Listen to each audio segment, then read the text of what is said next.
Hello and welcome back to English Today. And this is DVD 5 and the first DVD of the elementary level. And in this DVD you will see 3 more episodes of our story, That's Life, followed by our special TV programs. You'll see our travel expert in a discussion around the world, followed by a discussion about the differences between generations. Then, in the grammar section, we will study the verb have and have got, and also the past tense of the verb to be. We will also learn to give instructions and directions using the imperative. Okay, so enjoy your studying and have fun.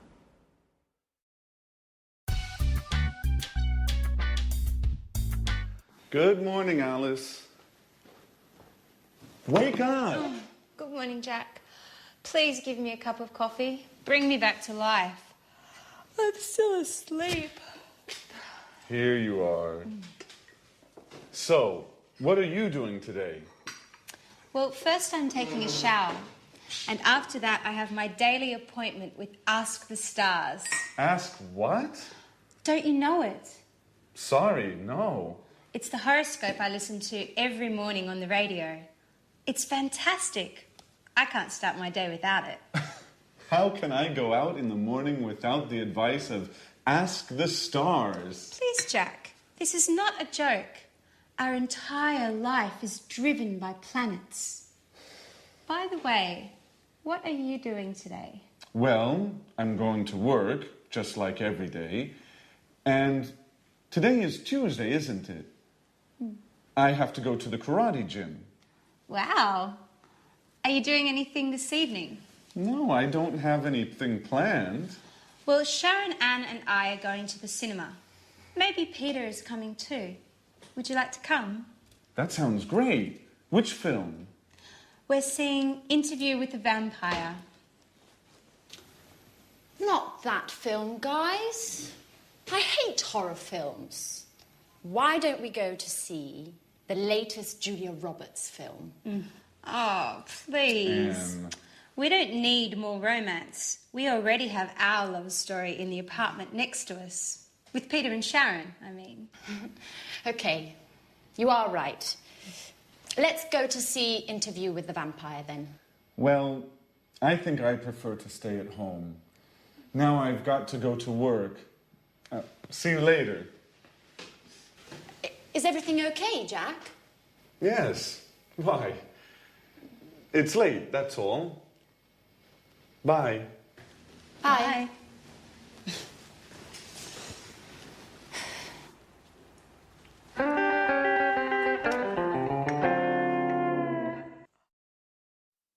Hello and welcome back to English Today, your live TV program where you can learn the English language.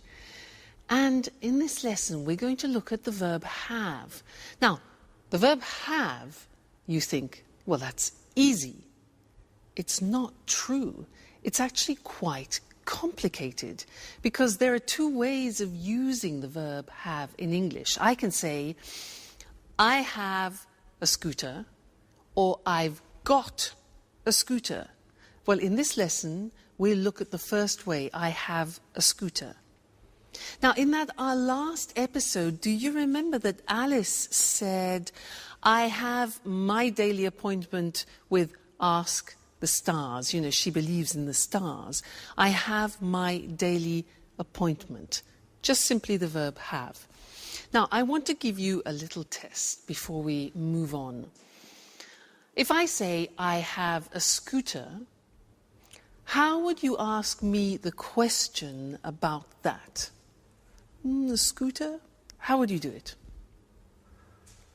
Have you a scooter? No, that's not possible. Something missing, like an auxiliary.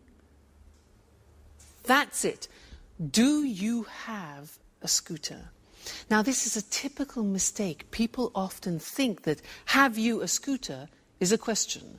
But the verb have needs an auxiliary. Do you have a scooter? Okay? Listen to this. He has a scooter. He has, Mr. Snake, a scooter. What's the question? Careful. What's the question? Has he... No.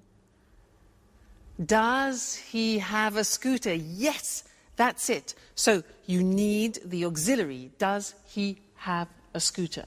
Fantastic. Let's look at the screen and check on that. So, the verb have. I have blue eyes. You have a new car. She has, third person, psst, Mr. Snake, S.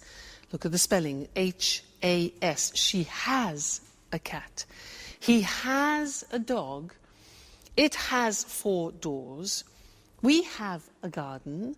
You have a course, an English course. They have 3 children. Now the negative. I don't have blue eyes. You don't have a new car. She doesn't, look at the pronunciation, she doesn't have a cat. He doesn't have a dog. It doesn't have 4 doors. We don't have a garden. You don't have a course. They don't have 3 children. Okay? The question, do I have blue eyes? Do you have a new car? Does she have a cat? Does he have a dog? Does it have 4 doors? Do we have a garden? Do you have a course? And do they have 3 children? Okay, so that's the verb have. Don't forget the auxiliaries do and does. Now, another interesting thing about the verb have is that often we use it in special expressions which make up verbs with particular meanings. And in other languages, in these situations, you hear make. Let me show you. We say to have breakfast in the morning, to have lunch, 1 o'clock, and to have supper. So to have breakfast, to have lunch, to have dinner. Now dinner is what time? Dinner and supper, what's the difference? Dinner at 8 o'clock in the evening. Supper is something we have at about 10:30 or 11 o'clock at night. All right? So we use the verb have for these. We don't say to have a breakfast, but to have breakfast, have lunch, have dinner, have supper. Other things, we say to have a cigarette. We say to have a cup of coffee, to have a drink of any sort. We also say to have a shower in the morning, to have a shower. In other languages, they use make a shower or make a bath, for example. But in English, we say to have a shower, to have a bath in the bathroom. We also say to have a rest. We say to have a party. Did you have a good party? We say to have fun, which means to have a good time. Okay? So these are very common expressions which we always use with the verb have. Have breakfast, have lunch, have dinner. Okay.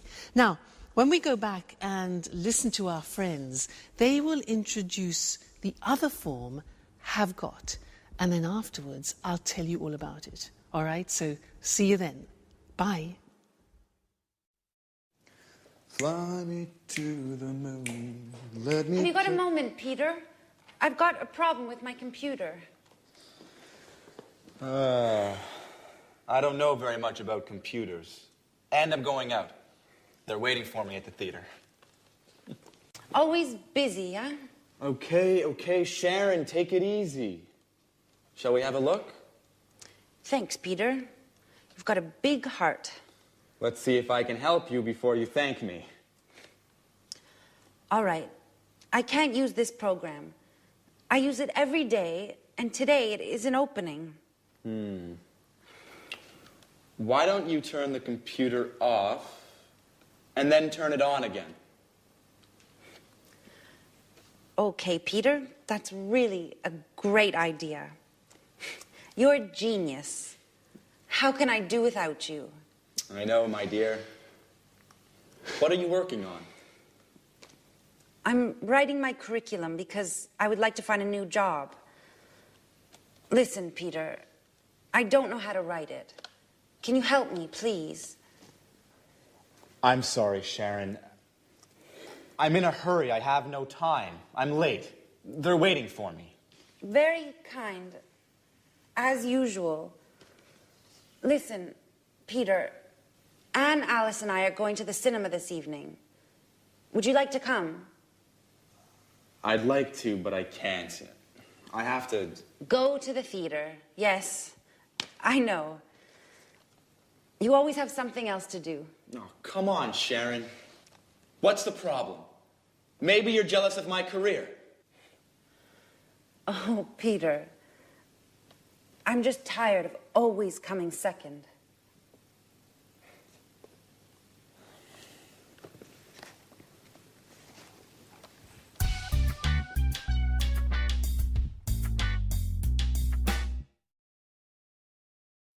Hello and welcome back. How are you all? Did you notice that Sharon is tired of coming second? Well, I understand her. If you live with a musician, you need to be very patient. Now, Sharon said in that last episode, she said, "Have you got a moment?" Then she said, "I've got a problem with my new laptop." Have got. And this is what I want to study with you now. The second use of have got. Now, in order for you to understand it better, let's do something in a typical context where we would use have got. Let me tell you about my present situation. I'm in a flat, but I have to leave the flat and find another one. And I saw an advertisement in the newspaper for a flat which looks quite interesting. So I want to call the owner of the flat and ask him some questions. All right, so listen to what I say. All right. Now, his name is Mr. James. 4, 6, 5, 6, 7, 8, 9, 10. I hope he's in. Let's see. Mr. James. Hello, Mr. James. Yes, hello. My name is Louise Evans, and I saw your advertisement in the newspaper for a flat, and I wondered if I could ask you some questions. Great, okay. How many rooms has it got? Yes, okay, so 2 bedrooms, good. A living room, a kitchen, bathroom, and toilet. Very good. Fine. Has it got a garage? No. Okay, so I have to park my car in the street. Okay, fine. And a garden? Does it have a garden?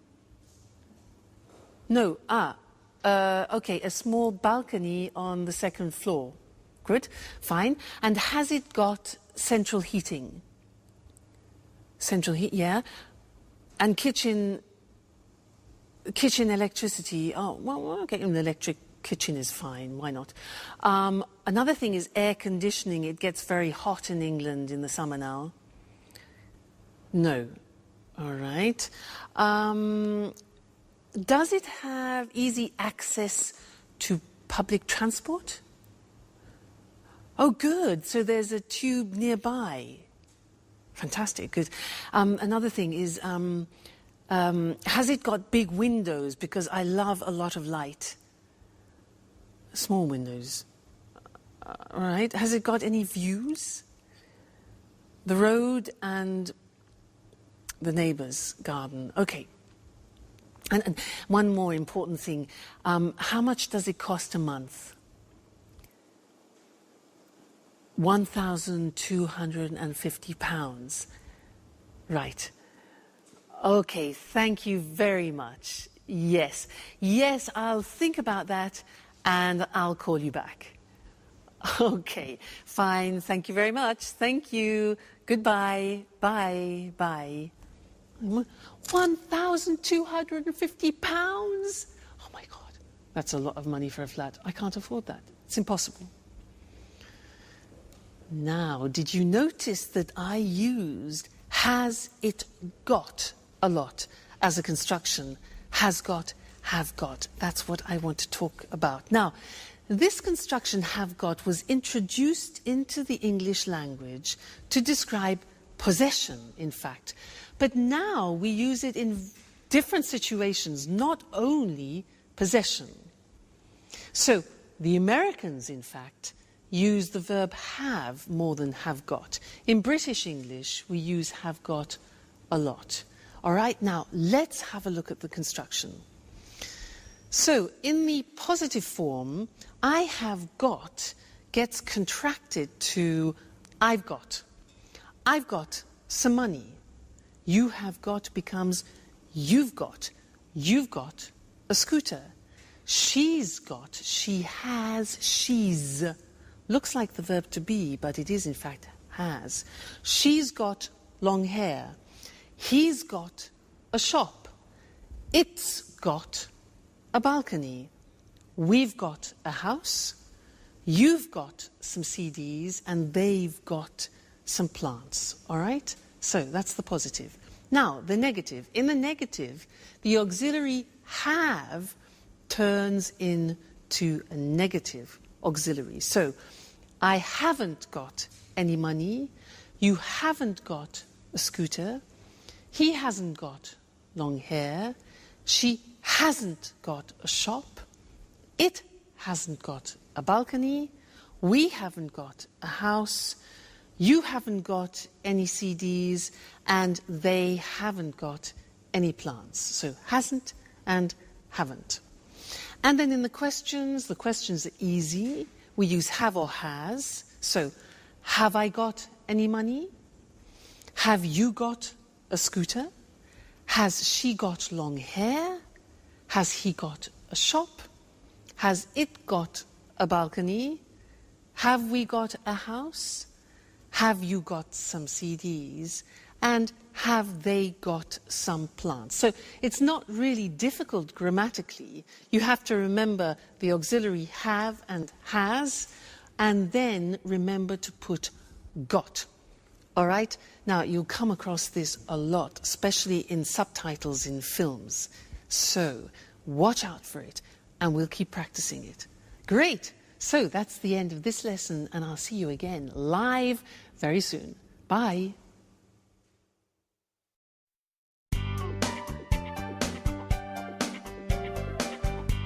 Hey, Anne.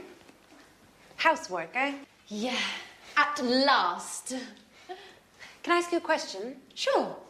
Oh, how are you and Peter? We're fine, thanks. Listen, I want to go to that bookshop. Do you remember? Oh, yes. The one with lots of photography books. Yeah. And thriller books. Yeah. And with the red coffee tables and flowers on the windows. Yeah. And where you can sit down and drink a delicious hot chocolate. Yes, Anne. That's the one. The London Reader. It's a great place. Yes. How do I get there? Is it far?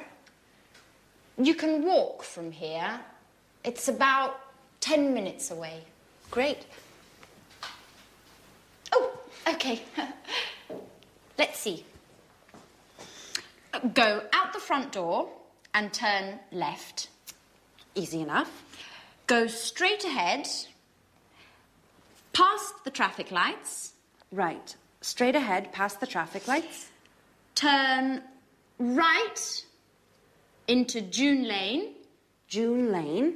Then follow June Lane to the end of the street and turn right into May Avenue. Just a moment. Turn left on May Avenue. No. Turn right into May Avenue, and the bookshop is... Hi, Sharon. What are you girls talking about? I'm giving Sharon directions for the London Reader. So, turn right into May Avenue, and the bookshop is the second shop on the left, next to the butcher's. No, Anne. Sharon, the bookshop is on the right, past the museum and between a chemist and a bank. No, no, Jack. You are wrong. The bookshop is... Okay, guys, be quiet. Don't worry. I've got my map. Sharon, I can come with you, if you don't mind. Great. That's very kind of you, Jack. Jack, housework? Do you remember?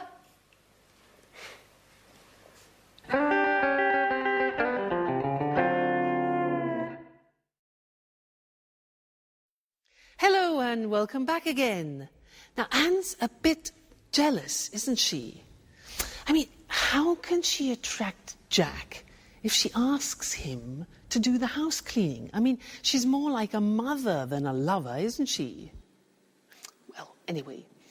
Now, she gave some directions to Sharon because Sharon wants to go to the bookshop. And actually, Mr. Monkey wants to go to the same bookshop. So I want to test those directions to see if they work. Let's imagine this is the bookshop, okay? Mr. Monkey wants to go there. So let's see her directions. So go out of the front door and turn left. Okay, Mr. Monkey, turn left. Great. Then go straight ahead. Go straight ahead until the traffic lights. You know traffic lights? Traffic lights are red, amber, green. Okay, traffic lights. And at the traffic lights, turn right, like that, into June Street. Okay. Follow to the end of the street. Then turn right again. Okay, and go down May Avenue. This must be May Avenue.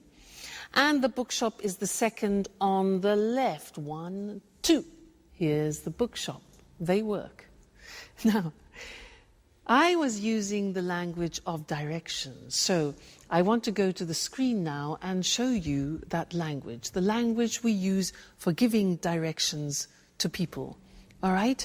Now, we usually use the imperative form. What is the imperative? The imperative is just the infinitive form of the verb. So you can say, take the first left or the first right. Take, okay, that is just an infinitive. Take the first right or the first left. You could say, take a bus to. Take a train to. Take the subway. Now, in America, they say subway, and in Britain, we say tube. Take the tube to. Okay? Another example. Turn left, turn right. So turn is the verb. Turn left, turn right. Okay? Another possibility is go straight on, which is an expression we use in Britain, or go straight ahead, which is an expression that they use in America. But we use both. Straight on, straight ahead. All right? Then we can say go past the shop or go along the street, a road, or an avenue. Again, we use go, it's the infinitive, and it's the imperative form, all right? Another example. At the end, we can say the position. It's next to, it's near to, it's opposite, it's between, it's on the left, it's on the right. You remember the prepositions that we did at the beginning? Well, that's to indicate the actual spot. Great, so that's giving directions using the imperative form. Now, let's go back to our friends in That's Life and listen to Jack, who is giving Alice instructions about using the internet. And listen to the imperatives that he uses. And I'll see you later, all right? Bye for now.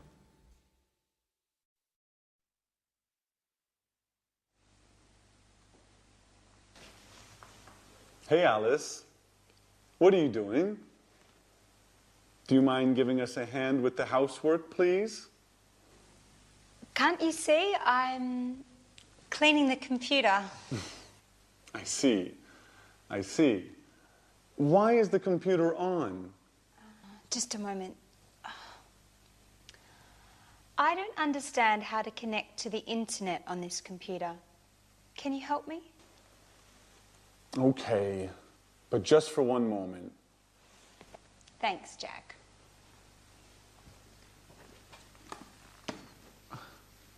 Okay, click on that icon. What's an icon? That symbol on the screen. Do you mean this picture of a telephone? Yes. Click on that. Right. Now what? Enter your username and password. Okay. And click on that button there. Click on the button. And now you're connecting to the internet. Hey, that's easy. It's very easy, Alice. You are hopeless with computers. And with housework, too. Come on, Alice. It's time to clean up this mess now. Hello again. Did you notice how Jack was giving Alice instructions to go on the internet? Well, I want to give you some instructions to do something at home. Now, in order to do that, you need one of these. What's this? Huh? A what?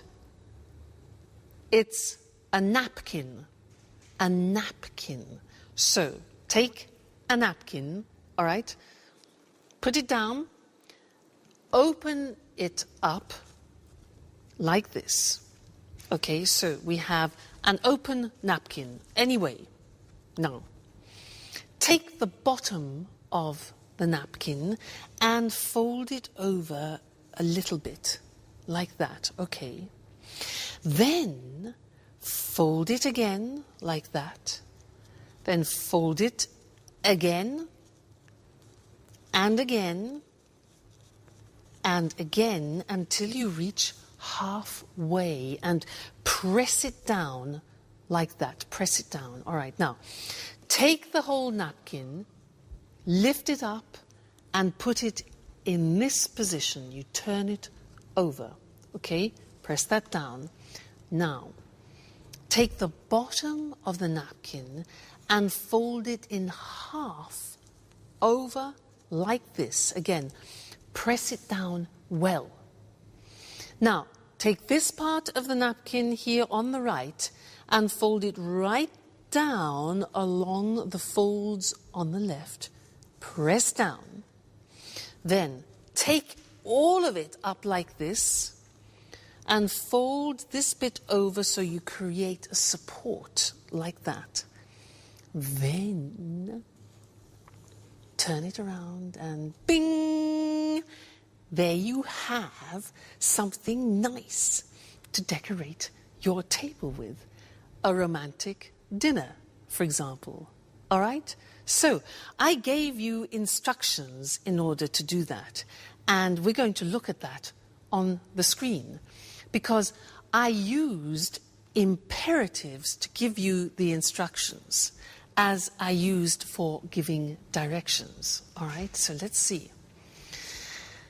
Let's use some other examples related to the computer and the internet. Plug in the computer. Now you notice we use plug, which is the infinitive form, and we use it for both you, singular, and you, plural. So, plug in the computer, ding, switch it on, connect it to the internet, and bling, click on the internet icon. All right, so imperatives, they're all infinitive verbs. Now, the negative, if you want to use the negative of the imperative, we say do not, which is contracted as always in English, and we say don't click too many times, or don't press the exit button, or don't overload the desktop. Okay, so this is the negative imperative form. Very interesting, that. And don't forget to be here for your next lesson. All right? See you then. Bye.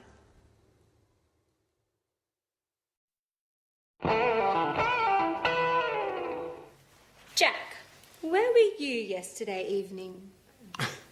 Why?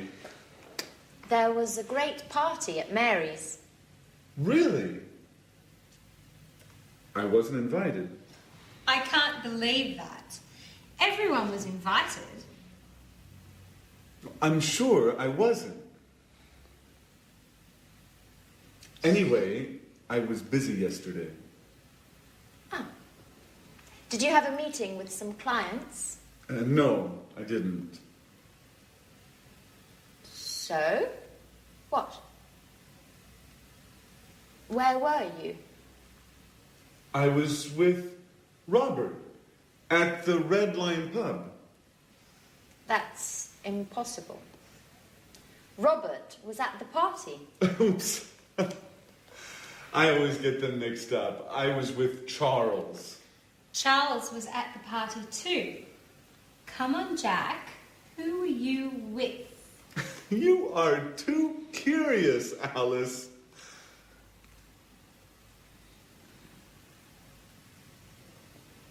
Okay. I was with a girl. Uh-oh. And? And what? Well, what's her name? Do we know her? How old is she? Stop. Alice, stop. It's none of your business. Okay, you don't want to tell us. That's okay. I like mystery. It makes life exciting. Well, let's change the subject. Peter, where were you yesterday evening? Why weren't you at the party? I was at the theater. We are preparing the performance. And you, Sharon? Where were you? Me? Where were you? I was at home watching a film on TV. Which one? The latest film starring Nicole Kidman. What's the name? Yes, Moulin Rouge. Really? That's strange. I remember. Here, look, it's on TV today. Really? Oh, they always show the same stuff on TV. Oh, don't get up. I'll get the door.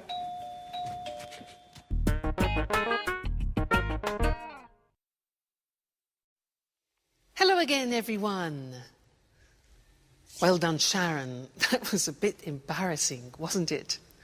Now, where were you last night? Well, I wasn't at a party. I wasn't in a pub like Jack. I wasn't at the theatre. I was at my first samba lesson, and it was great. Fantastic. You know, the music was really fantastic, really loud and exciting. And there were 30 people there. It was difficult to see the teachers. You can imagine, 2 teachers, 30 people. Excuse me. Anyway, as usual, there were too many women and not enough men, and that's typical. But the teachers were fantastic. They were really, really professional. One was Brazilian and the other was from Argentina. Yeah, Argentina. Great, really, really good. And in the first lesson, it was easy because we did some, basic steps. But it was really, really enjoyable. And I can't wait for the next lesson because that was so exciting. Can you samba? I bet you can. Now, in most of those sentences, I was using the verb to be in the past. And that's what I want to look at with you now. Let's look at the screen. To be in the past, when we talk about something specific in the past. Let's look at the form. I was in New York last year. You were, see how it changes? You were at the party last night. He was at a meeting on Tuesday. I was, you were, he was, she was fine yesterday, for example. It was beautiful. We were at school on Monday. You were happy. And they were in London 2 weeks ago. So you see, I was, you were, he, she, it was, we were, you were, they were. Be careful about that. It's easy to make a mistake. Now, what about the negative form? Well, was becomes wasn't. Listen to the pronunciation. Wasn't, wasn't. Okay? So, I wasn't on time this morning. You weren't here yesterday. He wasn't at the party last night. She wasn't very happy. And it wasn't difficult, okay? We weren't at work on Saturday. You weren't on time for work. And they weren't on holiday last month. So wasn't and weren't. Question form, listen to these. Where was I yesterday? Where were you last night? Where were you last night? Where was he last week? Was she at work yesterday? Was it an easy test? When were we there? What time were you at school yesterday? And how often were they in class? So, the verb to be in the past tense, I was, you were, he, she, it was, we were, you were, they were. Very important. You can't live without that verb to be in the past. All right? Great. Well, we will continue with the past in the next lesson. So, see you then. Bye.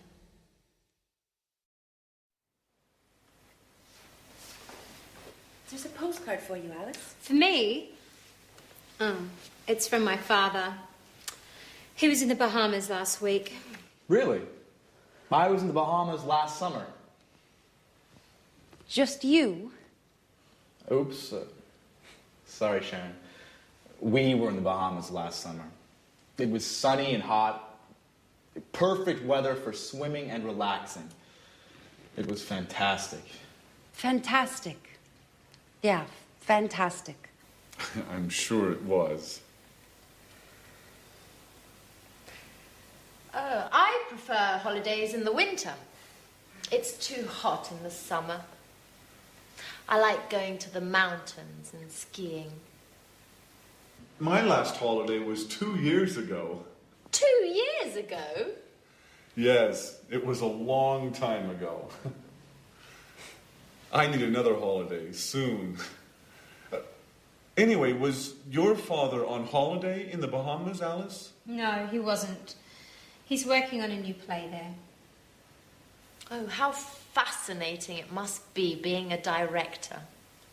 Fame, money, and a lot of travelling around the world. And no time for family. Just a few calls, postcards, and a lot of misunderstandings. Why don't you call him now? I don't think that's a good idea. Why? When was your last call? 3 weeks ago? That's a long time. Come on. Alice, call him. I'm sure he'll be happy to hear from you. Well, maybe you're right. Okay, I'll call him. Thanks, Jack. For your advice, I mean.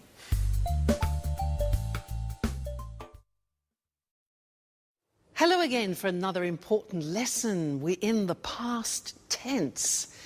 Now, I want to help you remember how to use the past tense. So I have another acronym. You know acronym? Look. Oil, way. Oil, way. Now, these letters represent the time words when you use the simple past tense. What do I mean by that? Well, this one, for example, let me give you an idea. This stands for yesterday. Okay? Yesterday. Now, when you have yesterday in the sentence, you always use the simple past. Okay? Now, do you know what the other words are? Let's have a look. An easy one could be this. Last. Last, do you know that? Last week, I was in Paris. Last week. Okay? Now, what about this one? 2 days ago. Very good. So, 2 days ago, we were at the sea, for example. So, this is ago. We have last, yesterday, ago. This one? That's more difficult. Yeah, it is difficult. It's on in English, and we use it with days and dates. And in some languages, it doesn't exist. So we say on Monday, on the 7th of July, for example, on. This one here, in.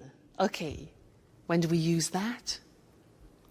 Yeah, months, for example, in January, in February, in March, and also for years, in 1961, in 1970, etc. This one, when. Okay, with when we use the past tense. So, for example, when were you there? So, oil way, on, in, last, when, ago, yesterday. It's like a rhyme. On, in, last, when, ago, yesterday. You need to memorize those. We'll look at them on the screen now. But it's important for you to memorize them, to remember that when you're speaking, on, in, last, when, ago, yesterday help you to remember to use the simple past. So, to revise that. Our acronym OIL WAY. On we use with days or specific dates. So, the party was on Friday, or he was in London on the 2nd of March. Okay, the date.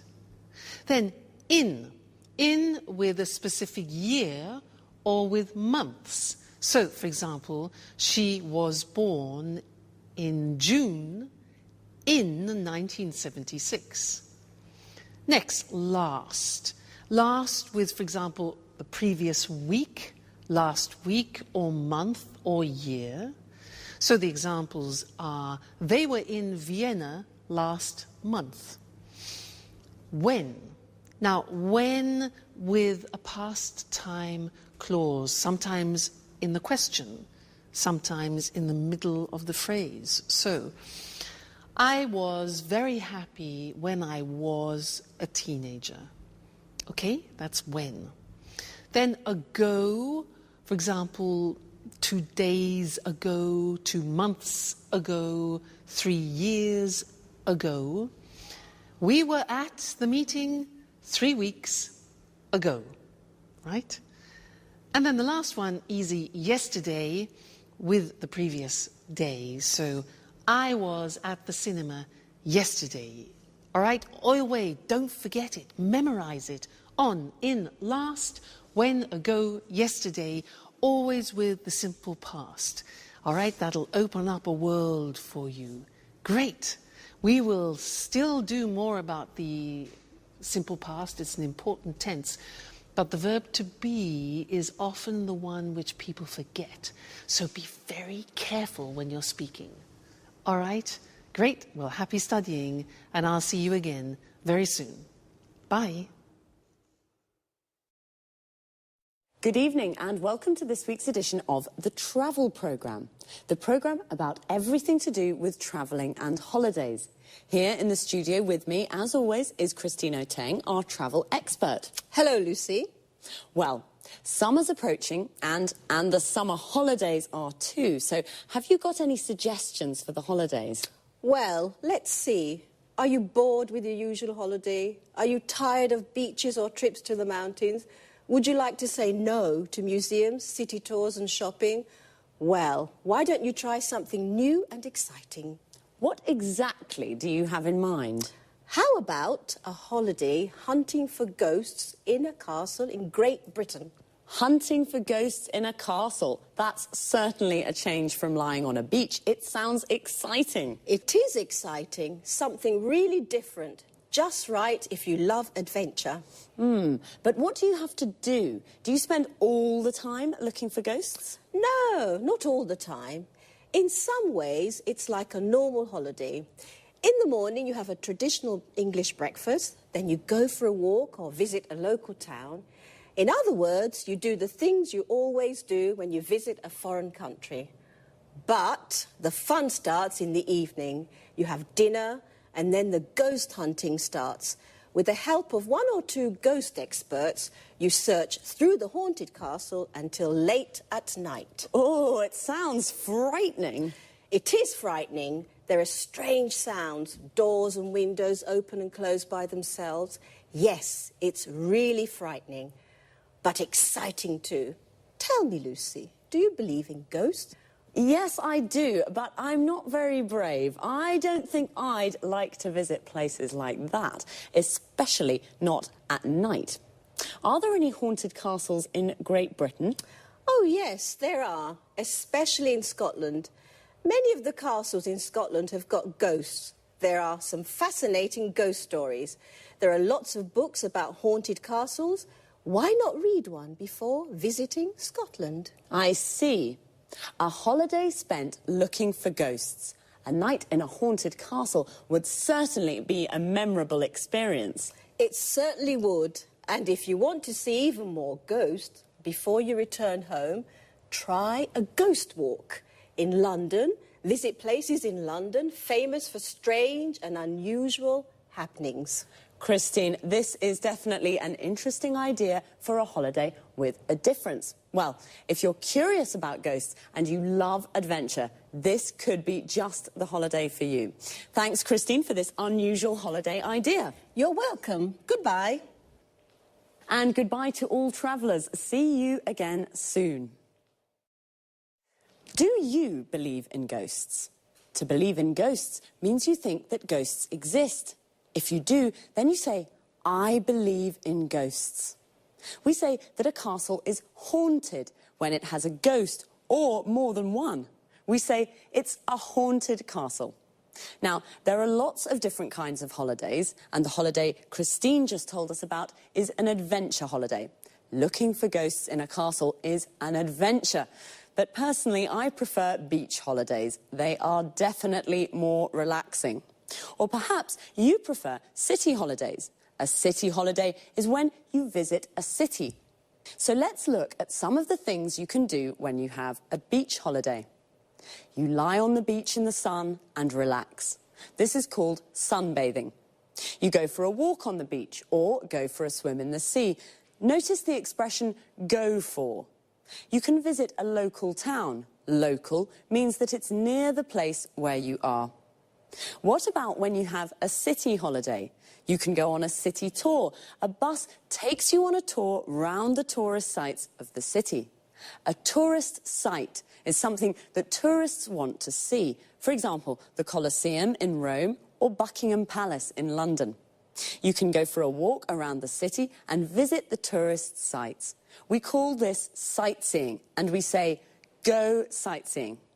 Just one last thing. Remember, there is a difference between travel and trip. To travel is a verb. When you go on holiday to a different city or country, you travel. A trip is a noun, and it's like a short holiday. You say, go on a trip. This means to go somewhere for a short time. For example, go on a trip to Scotland. Goodbye for now, and see you next time. Good evening, and welcome to this week's edition of Let's Talk, the Saturday debate with our commentators, Tom and Marie. Good evening, Eric. Good evening. Well, this evening, let's talk about the differences between the generations. What do you think about this issue, Tom? I think that over the last 50 years, lifestyles have changed a great deal. There's been a lot of progress. New technologies have helped here. Think about healthcare. It's very good today. Television and internet tell people about the world and what's happening. So, lots of progress. Do you think life is easy today? Yes, I think it is. There are lots of opportunities for everyone. Let's take travel as an example. In the past, it was impossible to travel a lot. Today, we can fly to lots of cities in Europe, and it's very cheap. I'm sorry, I don't agree with you, Tom. I mean, it's true that lots of things are easy now, but there are also lots of things to worry about, and there's lots of stress. In the past, life was simple.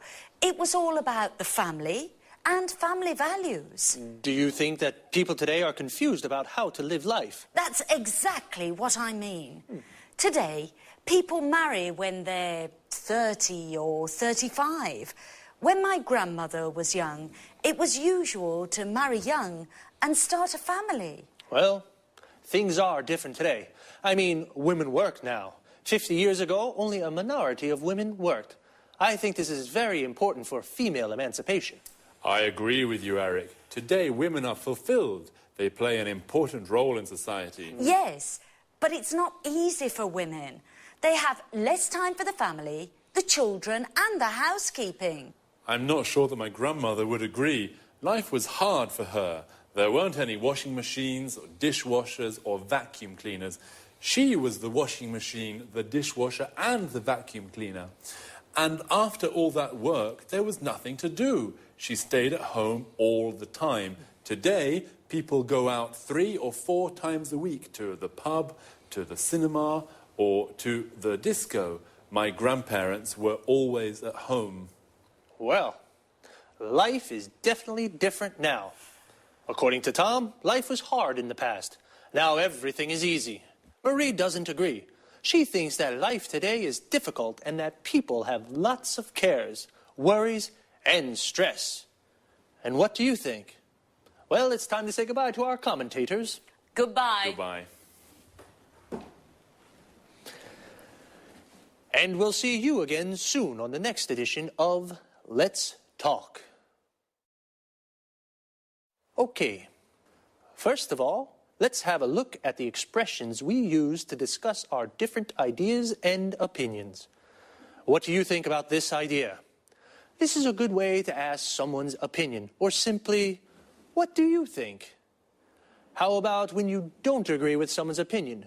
You can say, I'm sorry, I don't agree with you. This is a polite way to say, I don't agree.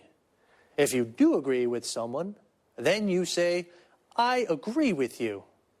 When we give our opinions, we usually start with, I think, or I don't think.